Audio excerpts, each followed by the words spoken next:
Hey Duncan, another episode of Clever Dicks. What are we going to talk about today? Toe float or not toe float? Toe floats. Safety toe floats or safety buoys.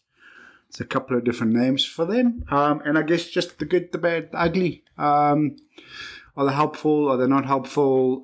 What's the general view from swimmers? And take it from there. Sounds great. Okay, so I suppose the sensible thing to do to start with is just to describe exactly what they are and sort of take it from there. What is a toe float for somebody who might not know? So a toe float is a inflatable balloon-looking device that has a leash that gets tied around your waist. You blow it up with your lungs. You don't need any special equipment or anything to blow it up. It's generally a high-vis color, pink, orange, yellow. And it effectively floats on the water while you are swimming. Your body is under the water, and it has various safety principles attached to it. So maybe in the good old days, when I started swimming, it was, hey, you got to wear a bright pink cap when you go swimming so that people can see you. I guess the reality of that is when you are swimming, specifically for a wetsuit swimmer, your body is either, under the water. It's black. You can't see it. Your little swim cap that pokes up above the water from time to time is quite tricky to see. And I guess after some incidents around the world, somebody invented the toe float, right? So most of the brands have them. You can buy them from, Blue 70, Hoob, Swim T3, Zogs. They're about anything between, I guess, $50 and $100, depending on where you get them. And yeah, I think the biggest thing, Jim, is when I'm out there swimming, same as you, I might be able to see what's around me and what's coming, but depending on the light of the day or where the sun is positioned, that dude on the jet ski or the boat may not be able to see me. And I've got a lot better chance of him seeing the toe float as opposed to just a bright pink cap.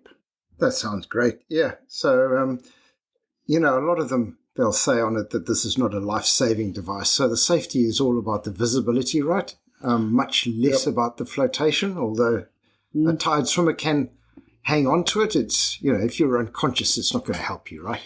No, but if you swallow a mouthful of a wave or a jellyfish or something like that, you can definitely hang on to it and have a little bit of a coughing attack, or you can adjust your goggles, so you can lean on it for a little bit and catch your breath. So it's not a life-saving device, but it's definitely useful for a new swimmer out there that can lean on it. I don't think, you wouldn't lean on it because you like, David Hasselhoff. So, what do you mean? I'm so fat I float on my own? Nah. If you're fat, I don't know what I am, mate. Goodness gracious. Cool. Yeah. So the fancy part is that you now have a storage device attached to it, right? So again, in the good old days, in the 50s when you were a young man, you used to put your key under the front left-hand tire of your car, and you used to think that you were such a clever dick, nobody would know that you put your key under the front left tire of your car and you'd go swimming. Now you can put your key into your toe float, you're safe, you can pop a cell phone in there, you can pop some goo or a little energy sachet or a banana, whatever the case might be, and assist you with feeding or fueling on your swim. They're not, by my account, they're not 100% waterproof, Jim. They're sort of watertight, but if you're going to take your keys or a cell phone, pop it into a little sandwich bag or something like that and just give it a little bit of extra protection. Yeah, I'm with you on that. I've always had a bit of concern, because you look in the toe float afterwards and you can see it's damp. So electronic keys, absolutely just put it into a little Ziploc bag. That'll be the way to go. So there's two types of toe floats, or two types that I've come across, generally speaking. There is a sort of standard bullet-shaped type toe float. which is pretty, I was going to say aerodynamic, but I guess the word would be hydrodynamic. I don't know, would that be the word? You're far more intelligent than me. It sort of moves through the water with less issues. And they're pretty small, right? So in that little standard tow float, you would possibly just be able to put, keys in a cell phone or something like that in the top piece. Sorry, maybe to reiterate, there's a dry bag at the top or on the one side of the tow float. The other type of tow float is what they call or reference as a donut-shaped tow float. Now, exactly what it sounds like, it's round, and it's got almost like a funnel type bag in the middle of the donut, and that allows you to pack more stuff in it, right? So a bigger bottle, possibly 2 bottles. You'll see on the Clever Dick's Instagram profile, there's a mate of ours, Andy, that went out and did a crazy swim in Mount Maunganui. He swam 34 Ks, finished at 1 a.m. I do not recommend this, but he went on his own solo swim, and he packed like tons of stuff into this Zog's donut tow float of his, light. So if you want to see what it looks like, Instagram Clever Dicks, that's what it looks like. But definitely on the donut, more drag. You can definitely feel you've got it, as opposed to the bullet one being a little bit smaller, a little bit less resistant. But that's mostly because you actually put some stuff in it, right? So it's actually the weight of the stuff that you're pulling along. So it's unlike me, but I actually did a bit of research before this podcast, and it seems like maybe in other parts of the world. Did you make notes? In New Zealand, I did. But there's only one line there. Yeah, because I'm smart, so I only need one line. I'm clever. So I see that some of the ones that you can get, you can actually put a hydration bladder in it. So you've got your standard, like the runners actually have on those little backpacks. So the challenge I've had with the donut is kind of useful, but you're putting a bottle in it, and that's all good. But, you've got to, there's a bit of sort of unpacking and repacking, and it does slow you down a little bit. It's not as convenient as it could be. So I was quite interested to see some of these ones coming along. So you can put like a litres worth of fluid into a bladder, and it's just got one of those little mouthpieces that comes out. So that's almost like a camelback that it's kind of a floating camelback kind of thing. And they're even making kind of fancy ones for the swim runners. So it's kind of a floating backpack. So you can actually tie it to your waist when you go swimming, and it's got a couple of little straps that you can put it onto your back. So maybe that's the kind of thing that the Brecker athletes or people like that might train with. Is Brecker still a thing? I haven't heard of it. It's kind of seemed to have been a bit of a death after COVID. I think it definitely took a hit. It doesn't seem to be as popular as what it was. Hopefully it will come back. Right? Great idea, great sport. It was, yeah. Not that I want to do it, because I don't want to run. Real swimmers don't run. Real swimmers are ex-runners. Exactly. So you mentioned just now that a donut possibly slows you down a little bit, right? So maybe just the question is, does a tow float actually slow you down? Well, I think it does slow you down a bit. In fact, I've kind of got this theory that if I want to swim with some of the better swimmers, I should actually have 6 or 7 tow floats in my car and attach them all to that swimmer. So I sort of calculated it would take about 20 tow floats for me to be able to keep up with Jono, as an example. Oh, my gosh. Yeah. You need so I think they're really useful in terms of that, you can load them up a little bit and just, get that dude in front of you to slow down, man. Yeah, so my personal experience with it, and again, you and I are not these speedy whippersnappers swimmers that are hopefully listening to this, but we're more sort of middle of the packers. But when I swim with the tow float, yes, I can definitely feel the donut more than the bullet shape. But even on the bullet shaped one, for me, it's not uncomfortable to swim with in whatever form whatsoever. In fact, I reckon that unless it's really pumping from a wind perspective, and unless you're swimming with the wind, occasionally that tow float might sort of come up and catch you a little bit and maybe sort of bump your elbow. But other than that, I really don't feel it. And I think the pros outweigh the cons. I would rather feel it and feel comfortable that, if I get into trouble or if I get, I don't know, swept offshore or have a heart attack, that at least somebody can find me. Look, I'm absolutely with you on it. I think it does slow you down a little bit, but it really is a little bit, and the pros outweigh the cons. I do find, lots of people are quite comfy wearing it when it's nice and calm conditions, and then they want to take it off when it gets rough. But that doesn't work for me. So when it gets rough, that's actually when you need it, when you're less visible out there. One of the swims I did, myself and Commodore Vic, as we know him, we were both leaving, and it was a little bit rough. And we swam out 100 meters, and then I looked at Vic and I said, "Where's your toe float?" He says, "Where's yours?"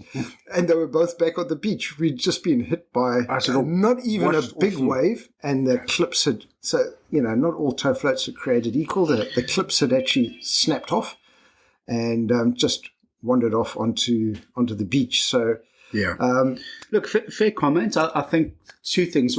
I 100% agree with you. I think if it's a super flat day, you know what? The dude on the jet ski can probably see you anyway. When it's rough and windy and a bit choppy out there is exactly when you do need to use the tow float. And also doing a little bit of reading, there's a couple of, if we're clever dicks, I would call these other guys dickheads, possibly. I don't know if you can put that on there. You don't edit that out. So that's not technically a swear word. No. We'll leave that one in. Dickheads allowed. Okay, cool. There's a couple of these dudes that actually on their websites, I won't mention who they are, but they say, hey, tow floats are awesome, but don't wear them when it's windy and don't wear them when they're rough. I mean, that's silly. It's really ridiculous, right? So I agree with you. I think absolutely it's tough to get out through the breakers. If you go to a P-high, for example, and you're trying to get out through the rough, it is more difficult and you can definitely feel it then. But on the other side of the breakers, that's when you need them. Yeah, it's just, a lot of people, when they're going out through the breakers, you dive under them. And, of course, with a tow float, you can't, really. So that's a bit of a challenge. And if you're swimming against the wind, you can definitely feel that there's just that little bit more drag because now you've got something out there in the wind and you're working a little bit harder against it. But I feel some drag if I eat a hamburger before I go swimming either. We're not going to ban hamburgers, right? So in terms of possibly some potentially negative or, pros and cons. I have had some guys come to me saying, hey, I actually can't fit a tow float, right? The waistband that it comes with is just not big enough for me, right? Because obviously there's some big swimmers out there. So I do agree with those guys. I think, they need to cater. Possibly there's two sizes that are needed. Yeah. As opposed to just because it's just really the waistband, right? It's just the waistband, right? But then the other thing that I've done before is just taken two of those waistbands, put them together, and given it to that bigger swimmer, and good as gold. But potentially, that's some guys are going to feel a little bit that they don't fit them, so they're not going to wear them. Other guys say, hey, it's going to get in the way of my legs when I'm kicking. My answer to that would be, I think if you've fitted it correctly, it shouldn't get in the way of your legs, right? So the leash that attaches to the waistband is relatively short, and it should probably be floating, if you can sort of picture the back of your legs where you're kind of above your knees. Above, on the back side of your knee, where your legs bend. There's probably a medical term for that, but the bendy part of your leg. Yeah, I think it's called a knee, actually. The knee. But your knees, it's the back of the knee. Yeah. It's where the popliteal fits above the knee when you're swimming face down. Okay. Yeah. I think people understand that. Knee. Okay, by the knee. Knee. That's where it should be, right? And when obviously you've got some forward momentum, that toe float is going to go to the left or right hand side of your body, or the left and or right hand side caused by the wake. You should not feel it. I am aware of a couple of guys that go, hey, they've put extensions on those leashes. I've seen that. And again, whatever works for you, go for it. But my feedback with extensions is once you extend it, it's potentially going to get in the way of your kick. Yeah. Right. And you're going to feel that every now and again, and that's probably not the right thing to do, right? The other thing you mentioned was different qualities, right? Toe floats are like, anything in life, right? You've got cheap and nasty toe floats, you've got medium level toe floats, and you've got good toe floats. There's different quality levels, there's different construction levels, there's different sizes, and all of those things are going to affect what works for you or not. So find the right toe float, right? So talking about that, I think that's a good point. But the other parts to think about, one is, the parts where sort of quality matters. So in my mind, the waistband is actually pretty important, having something that's strong. So as you know, when we do the cold water, the ice swimming, we expect everyone to have a toe float on, even though you're right next to an IRB. And the reason for that is it's going to enable the safety crew, if you're in trouble, to reach down and pull you out and use that waistband. So it needs to be really good and strong, because it's... So that's maybe the clip. Right, not the actual waistband, but the clip. No, because the waistband is just going to be like a nylon strap. But it needs to be strong enough so that you can get hoisted into the boat if you really need it. And then, of course, you've got the actual quality of the baggy bit, and just being able to last long enough. So we had an experience at an ice mile a couple of years ago, right, where a swimmer had successfully got through 500 meters as a qualifying swim. And then if I recall, she attempted, it was either the kilometer, or it might have even been a mile, and she was going pretty strong, a little bit of an older lady. So she was possibly, I won't mention names, but maybe 60, early 60s. Lots of experience, has done English Channel relay, lots of cold water exposure. But long story short is, she was going, and then all of a sudden just stopped her stroke and sank, right? Now, at that stage, that was before we had made toe floats compulsory. And I think we were just really fortunate that the IRB and the guys were, on top of the games. You were on the IRB, if I recall. Yeah, I was one of the persons. No, she did have a toe float. She had it on. Okay, I'm with you. So if she did not have it on that day, maybe a slightly different ending to that story, right? No, we were close enough. You don't need the waist strap, but it's just useful because, the first person pulling it in is usually under the arms, but, the second person can reach down and just grab the waistband. So I think it's just one of those things when you're pushing your limits, when you're doing like those cold swims, it's always good just to stack everything in your favor. So are toe floats compulsory? So in New Zealand, we have made them compulsory, whereas I don't think that they are internationally. I would have. It's been a while since I read the rules. So you're talking ice swimming now, right? Ice swimming, yes. Okay. So my question was a little bit more open-ended. So, for example, in any open water race, my understanding is no, it is not compulsory. In fact, I don't ever see anybody using them in races, right? No.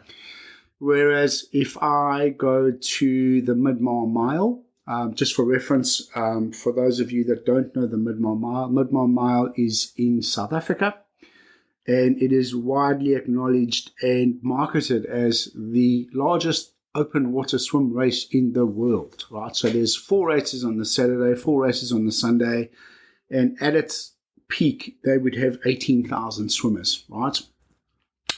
Possibly lost a little bit now over COVID. I think last year they had about 15,000. Toe floats are compulsory in that scenario. Yep. Now, you don't have to buy your own toe float, so toe float's part of your entry. So as you would get a timing chip, as an example, when you're walking through onto the start line, you get a toe float, and you swim, and at the end of your race, you hand that toe float back in. So if you go to midmilemile.co.za, you will see 18,000 toe floats in the water. Now, again, you could argue, wow, that's like a lot of stuff in the water. But in reality, when you're swimming and you're barely feeling it, if I had a 12-year-old or somebody that I was a little bit nervous with, I would feel a lot more comfortable if they had a toe float on in a race as opposed to no toe float. Yeah, interesting. So races in New Zealand, they're not required. Typically, I've been involved in it. As you have, we've rescued lots of people without any problems. It's usually in fairly benign conditions or not too challenging conditions.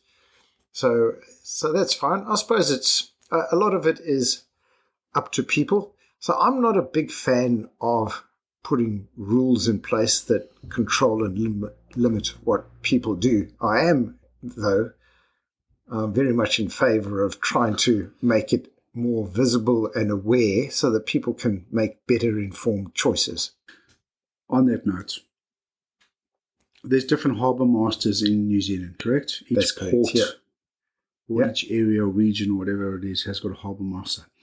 The harbour master in Wellington has made it a rule that if you are further than 200 meters offshore and you are swimming, it is compulsory to have a tow float. So, but not in Auckland. Not in Auckland, We should chat to the swim safe guys and see what the plans are for that down the line. Why does one harbour master get to make the decision and another one doesn't? I don't know how that works. I used to work at Auckland Council. The harbour master and swim safe are very, very different parts of it. So there's no correlation between them. Do the harbour masters talk to each other? Do you know? Oh, yeah, they will talk to each other. Yeah. So interesting that one would do it and one wouldn't. So it's probably a little bit. The harbour master would actually have to get approval from the politicians. It's not something that they would probably be empowered just to make a decision on their own. Yeah. But that's no problem. If they just go along and say, well, we think this is a sensible thing to do it, then, the other side of it is there's going to be very little policing of it. So it might be a rule out there, but, you're unlikely to get called in front of a court if you were found swimming more than, 201 meters without a tow float. Yeah. Okay. Listen, this is your expertise. How do you blow it up? Are you good at blowing things? I use my lips. Show us how you do. Okay. So it's as simple as that. There's a little valve, you undo the valve, a couple of lungfuls of air and it's full. That's it. When you're done swimming, do you need to deflate it, pack it away and redo it? Or I tend to. Some people do, some people don't. Yep. I don't think it makes any difference whatsoever. I reckon if you don't deflate it, maybe there's a small chance that it might get popped, in your boot. I don't know. It'll maybe just last longer if you deflate it and inflate it. I have absolutely no idea. I'm guessing. The other thing that I also picked up is that obviously like a tent or a airbed or a waterbed or whatever those things is, if you do pop your tow float, it's like a bicycle tire, right? You can repair it.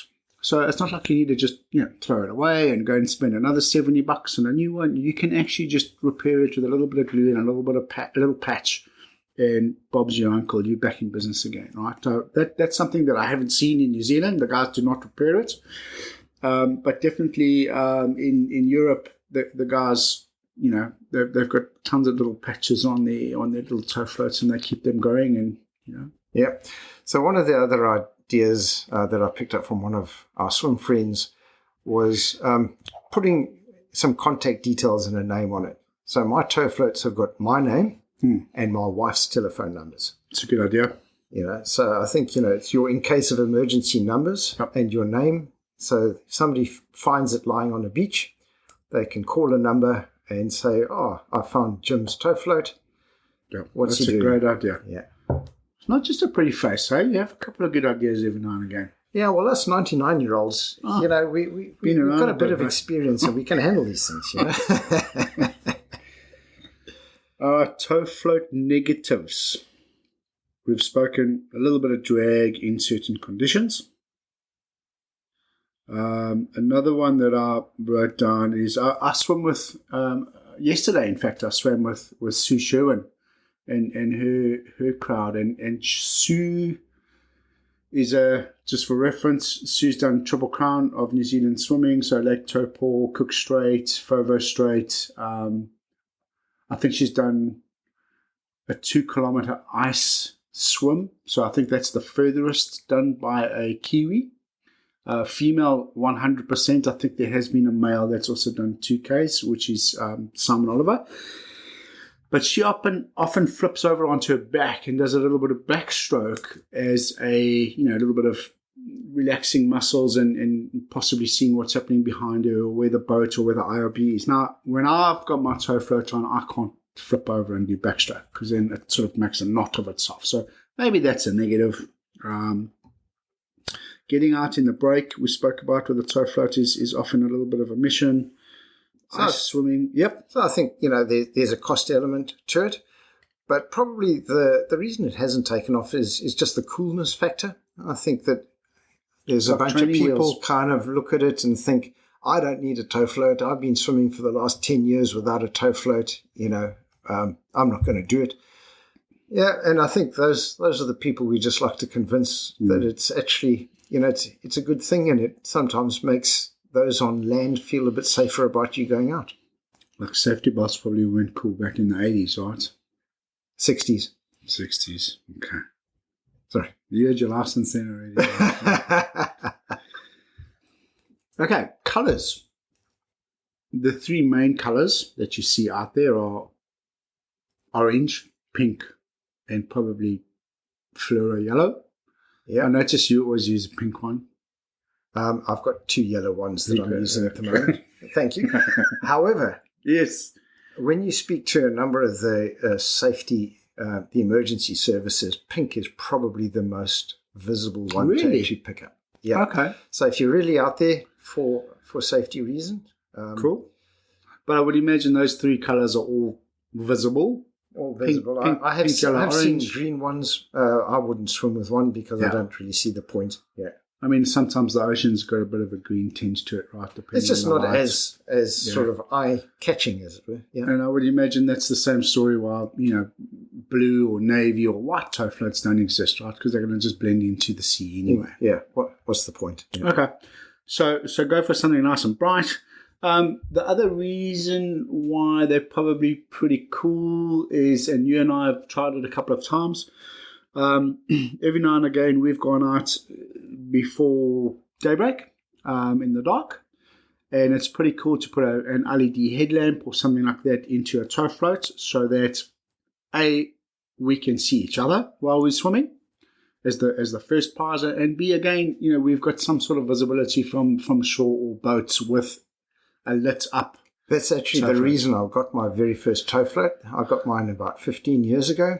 Yeah. I put a cycle headlamp into it, and I thought I was the cleverest dick in the world, and that I was a world first. And about 3 weeks later, I found out that Mike Cochran had been doing it for 2 months. It was quite a letdown, actually. Mark's actually a clever dick, eh? Yeah. Okay, cool. So that's another option. What does worry me a little bit with that is I feel like I'm a bit of a beacon to fish with a glowing object in the ocean. And I've been on swims with you where you've been hit in the face by a fish. And I'm wondering, I have nothing to back this up with, but, are they attracted to it, and what else is attracted to it? I am one of those lucky people that when I go swimming, I don't have much imagination and I can just swim. So, man, maybe that's a thing I haven't, other than myself, I haven't heard of anybody attracting wildlife of the unwanted variety. Yeah. How long does a toe float last for? Well, the one I bought 15 years ago, I don't use it every day. But still going? If I want to, it's kind of a lot of the ones that you get nowadays are a bit lighter. Yep. This one is a bit of a bulky kind of heavy one. You can feel it when you swim. So I sit with the lighter ones. But what color is that? It's an orange one. Still orange after 15 years? It's pale orange. Pale orange. Yeah. Okay, cool. Okay, so like an overripe orange, actually. Right. Okay, so I would imagine it's the same as anything, right? It's how you look after it is going to be dependent on how long it's going to last for, how often you use it, is how long it's going to last for. Is it a cheap one? Is it an expensive one? But I would imagine at least sort of, 2 years, 3 years top scenario is what you should get out of a toe float. If you're just kind of looking after it, even just gently, you should get 4 to 5 years out of it, I reckon. Even if it's gone a little bit sun bleached and pale, it's still very visible, and anybody who's watched people out there swimming know how easy it is to pick up a swimmer with a toe float and how hard it is to actually identify a swimmer who's without one. So even if it's gone a bit pale, that's fine. So overall, in summary, I think that they're great. I would encourage people to wear them when they're swimming in the sea. Yep. I think that we need to make them cool, make them more acceptable, and I think it will just improve the safety of all swimmers. I've actually got a story that while they're great, they're having that visibility is really important. We were swimming from Long Bay up to Arkles Bay, which basically it's not a hugely open piece of water, but, there's times when you're probably 2 k's from any shore because you're crossing a big river mouth. Yep. And a boat came out from the river mouth. There was 3 of us swimming. We all had tow floats on. Yep. And he came pretty close to me. And he was going a good nick, and he stopped and came back and said, "The tow floats are great, and I was keeping an eye, but when you're in I was looking into the sun. I was going straight into the sun when there's glare. So you just got to be aware that sometimes it's having tow floats is great. Sometimes having a kayaker is even more sensible. 100%. So they're a great tool. They're not going to. It's not foolproof. It's not foolproof, is what I'm saying. There are times when it's really sensible to have a kayaker come with you. That might be for your really long training swims, or just if you've got new swimmers with you that just need a little bit more support. Nice. Yeah. So don't be a clever dick. Use a tow float. That's the answer. Cool. Any questions, concerns, complaints, compliments? cleverdicksnz@gmail.com. Wonderful. Thank you for listening, guys. Cheers all. In our next episode, we speak to Caitlin O'Reilly. At 19 years old, Caitlin is already one of the world's premier ultramarathon swimmers. She started her career by swimming the Cook Strait at 12 years old. I guess an 11-year-old, when you decided, hey, I wanted to give this a go, why? What 11-year-old wants to do that? I remember my coach talking on poolside. It's like, yeah, I did this cool swim. I swam between the North and the South Island, blah, blah, blah. It was like 7 hours. I was like, cool, I'm going to do that. I didn't tell anyone I was doing Cook Strait. I left school early a few days before and went back and was like, yeah, I did this cool thing. Caitlin's story coming up soon on Clever Dicks.